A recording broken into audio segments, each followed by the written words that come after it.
Sophia Carter, heiress to the Carter fortune, slammed her champagne flute on the mahogany table, the crystal chime echoing her fury. The room fell silent, the tension palpable. It's not a business deal, it's my life. You can't just decide my future for me. Her parents, unmoved, sat across from her in their opulent dining room, the very picture of old money. The room, adorned with priceless art and antique furniture, seemed to mock her. The weight of generations of wealth and expectation pressed down on her shoulders. Disappointment clouded her mother's elegant features. Her father, stoic and unyielding, remained silent. Darling, love is a luxury. It's a fleeting emotion, not something to build a life on. Security, stability, that's what truly matters. These are the foundations of a successful life. Sophia, suffocating in the gilded cage of her life, wanted to scream. Why couldn't they understand? To her, love wasn't a luxury, it was a necessity, it was the very essence of life. Love wasn't a luxury, it was a necessity. She longed for a love that was genuine, a love that transcended wealth and status. She wanted a love like in the novels, a connection of the soul, not a merger of bank accounts. She dreamed of a love that was pure and untainted by the trappings of wealth. A connection of the soul, a bond that was unbreakable and true, not a merger of bank accounts. She wanted someone who saw her for who she truly was, not for the fortune she represented. I'll prove it to you. I'll find someone who loves me for me. I'll find someone who loves me for me, not my money. Someone real. Someone who values me for my heart and soul, not my money. Someone real. Someone who sees beyond the gilded cage and loves the person within. Daniel, a struggling artist, was sketching portraits in the park when Sophia approached him. He looked up, wary. She was a vision of wealth and elegance, out of place in his world of worn canvases and chipped paintbrushes. I'm not for hire, love. He resumed sketching, his jaw set in a hard line. Sophia persisted, her voice earnest. Please, it's not about the money. I need your help to prove a point. Her desperation, the vulnerability beneath the expensive clothes, struck a chord within him. He sighed, putting aside his charcoal.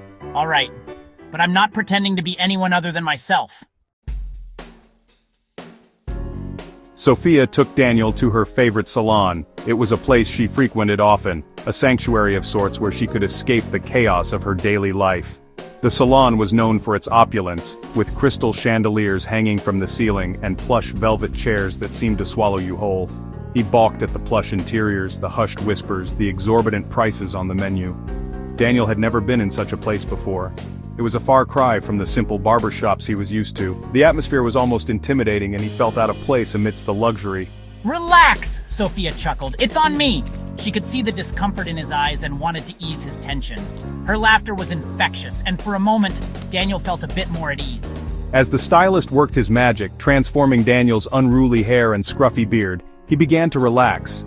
The skilled hands of the stylist seemed to work wonders, not just on his appearance but on his confidence as well. Sophia saw a different side of him emerge. It was as if the layers of his rough exterior were being peeled away, revealing a man she had never truly seen before. He was handsome, yes, but it was his quiet confidence, his sharp wit that truly captivated her. She found herself drawn to him in ways she hadn't expected. His transformation was more than just physical. It was as if he was becoming the man he was always meant to be. They talked, really talked, for the first time. The conversation flowed effortlessly, touching on topics they had never discussed before. About his dreams, her frustrations, their vastly different lives. Daniel spoke of his aspirations as an artist, the struggles he faced, and the beauty he found in everyday moments. Sophia shared her own challenges, the pressures of her high society life, and her longing for something more meaningful. He challenged her perceptions, making her see the world through his artist's eyes, finding beauty in the mundane. His perspective was refreshing, and it made her question her own views on life and what truly mattered. He, in turn, was surprised by her genuine warmth, her longing for something more than the gilded cage she lived in. It was a moment of mutual understanding, a connection that went beyond words. In that luxurious salon, amidst the transformation and truths, they found a deeper bond forming, one that neither of them had anticipated. The dinner party was an elaborate affair, a symphony of crystal, silver, and forced smiles. Daniel, in a borrowed suit, felt utterly out of place amongst Sophia's family and their circle. He watched as they discussed stock options and art collections with feigned interest, their words laced with subtle judgment and thinly veiled disdain for him. Sophia, radiating a newfound confidence, kept her hand on his arm, her touch a silent reassurance. Throughout the evening, Daniel, with his quiet observations and insightful comments, chipped away at the superficiality of their world. He spoke of the beauty in everyday struggles, the emptiness of chasing wealth, his words like cracks in the polished facade of their perfect lives. Sophia's parents, initially dismissive of Daniel, found themselves intrigued. His honesty is, well, refreshing. It's such a stark contrast to the people we usually surround ourselves with. Sophia's father, a shrewd businessman, engaged Daniel in a conversation about art and philosophy, surprised by the young man's depth of knowledge and passion. Thinking, I'm watching them. My heart is swelling with a strange mix of pride and something else I can't quite place. For the first time, she saw vulnerability in her father's eyes, a flicker of doubt in his carefully constructed worldview. Thinking, could Daniel's presence be shaking the foundations of their beliefs? It seemed perhaps a crack was forming in their facade. As the evening progressed, something shifted between Sophia and Daniel. The pretense of their arrangement faded, replaced by a genuine connection. We laughed together at the absurdity of the situation, exchanged knowing glances across the table. When our hands brushed, it sent shivers down my spine. In the secluded corner of her grandmother's antique piano, their conversation flowed effortlessly. I confided in her about my dreams, my struggles, the weight of expectations. I confessed my loneliness, my longing for a love that transcended societal barriers. There, in the dimly lit corner, surrounded by the ghosts of her family's past, Sophia felt truly seen, truly understood for the first time in her life. The charade came to an abrupt end when one of Sophia's aunts, fueled by champagne and malice, recognized Daniel from a charity art exhibition. Isn't this the struggling artist? She slurred, her voice dripping with disdain. The music stopped. Conversation ceased. All eyes turned to Daniel, stripped bare by the spotlight of their scrutiny. I felt a surge of protectiveness towards him. I was about to speak, to defend him, when Daniel stood up, his gaze steady, his voice calm but firm. Yes, I am an artist. I may not have millions, but I have my talent, my integrity, and my voice. Love cannot be bought, Mr. and Mrs. Carter.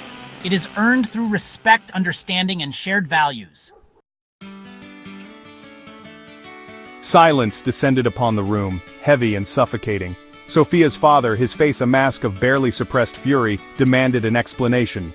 Emboldened by Daniel's courage, I finally spoke my truth. I confessed my plan, my desperation to prove a point, my growing realization that our world, built on wealth and status, felt hollow and unfulfilling. Her parents were speechless, their faces a mixture of shock and betrayal. The carefully constructed walls of their world, the world they had so meticulously built for their daughter, were crumbling around them. My voice trembling but resolute, I announced my decision to leave, to forge my own path, to find happiness on my own terms, with or without their approval. As Sophia and Daniel walked out of the opulent mansion, the weight of the evening's events hung heavily in the air. The grandeur of the mansion, with its glittering chandeliers and lavish decor, now seemed like a distant memory, a mere backdrop to the emotional upheaval they had just experienced. Leaving behind the shattered remnants of the evening and the life she once knew, Sophia felt a mix of emotions. The opulence that once defined her existence now lay in ruins, both literally and metaphorically. The echoes of laughter and music had faded, replaced by a profound silence that seemed to resonate with her newfound clarity. She felt a sense of liberation she had never experienced before. It was as if the chains that had bound her to a life of superficiality and pretense had finally been broken. The freedom was intoxicating, filling her with a sense of possibility and hope.